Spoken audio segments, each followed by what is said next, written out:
Lightyear isn't the history of the Buzz Lightyear toy from Pixar's Toy Story series. It's the history of the explanation the Buzz Lightyear toy ended up in Andy's room. Andy's mom purchased a Buzz Lightyear toy back in 1995 on the grounds that he was the primary person in Andy's #1 film. This is that film, a title card tells us, prior to diving us into an enlivened space drama featuring Chris Evans as Buzz. En route, we'll meet the evil Emperor Zurg and realize where that large number of expressions people have been saying for the beyond 27 years began. Promotion. I won't blame dubious watchers who think this sounds like a lot of money-snatching malarkey, yet I ought to bring up that this retrofitting isn't without Pixar point of reference. On the off chance that you review Toy Story 2 Inches uncovered that the Woody toy was initially a connection to a network show from the 1950s. Which made one wonder with regards to why in the world a millennial like Andy would need him. Basically this time, the toy came from a contemporary reference for the youngster. Subsequent to seeing Lightyear, I was loaded with significantly more inquiries. For example, would Andy's mom have permitted a toy variant of Buzz's accomplice in her home? And, come on, Andy. For what reason didn't you request your mom for a toy rendition from Buzz's feline? More on the kitty feline later. Lightyear starts with an exceptional mission for space officers. Buzz is cooperated with Alicia Hawthorne, Uzo Aduba, his dearest companion. They share in jokes and recollections of missions past. Hawthorne is a black lady, something you don't frequently find in that frame of mind regardless of all that work they accomplished for NASA in Stowed Away Figures. She continually ridicules Buzz's propensity for monologuing, that is, recording the Shatner-like Chief's sign into that gadget on his arm. Before each experience, the couple contact fingers and holler, to vastness and then some, which I accept would have been the slogan for this film when Andy saw it. By that reasoning, the creators of Lightyear can sue the producers of Toy Story for taking it. In any case, I deviate. Buzz Lightyear, the film character, has a similar propensity for being obstinate and following his own way that his toy did. This causes him problems when he dismisses the exhortation of the to his group and his boat's autopilot guide Ivan Mary McDonald Lewis. The turnip-formed transport he's flying accidents, marooning everybody on a threatening planet loaded up with executioner plants and bugs.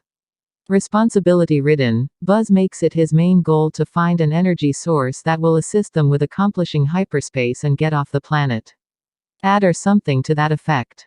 The main thing to know is that each bombed endeavor to arrive at his objective outcomes in Buzz missing 4 years of life back home. Everybody progresses in years while he remains a similar age. Lightyear addresses quite a bit of this rehashed entry of time in a montage scored by Michael Giacchino. It's suggestive of the initial scene in Up. Buzz's reluctance to acknowledge disappointment holds him back from praising the marriage of Hawthorne and her sweetheart, the introduction of their girl, and extremely many in-jokes and encounters for him to count. At the point when he at long last accomplishes hyperspace, it costs him 22 additional years. At this point, Hawthorne has passed on, leaving him a recorded message that Aduba conveys with such self-contradicting magnificence that there were discernible wheezes at my screening. You'll hear them at yours, as well. Hawthorne's message is conveyed to Buzz by her little girl, Izzy Kiki Palmer. She's occupying the most recent emphasis of their home planet, one that is brimming with unfriendly robots who are heavily influenced by the dubious Zurg space transport. Buzz sees another shot at getting everybody off the planet. Tragically, he's on the outs with Commander Burnside, Isaiah Whitlock Jr., the tactical man who used to run things, and should recover the turnip transport with next to no gifted assistance. Izzy offers to help and volunteers her group of novices, ex-con bomb master Darby Steele, Dale Soules, and Mo Morrison, Taika Waititi. Their space officer capacities are best depicted by Whitlock's disrespectful expression on The Wire.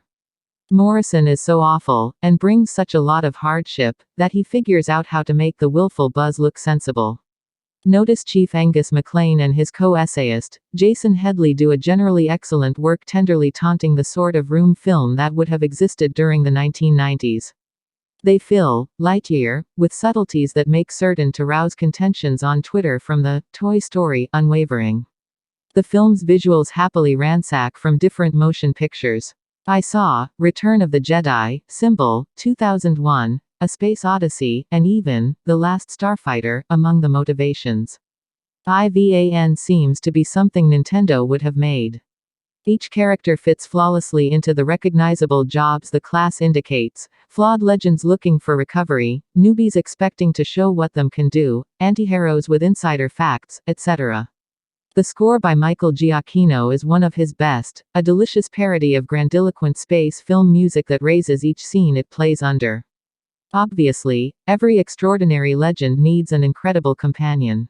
Lightyear gives us Sox Peter Son, a charming feline whose occupation is to offer everyday reassurance to Buzz.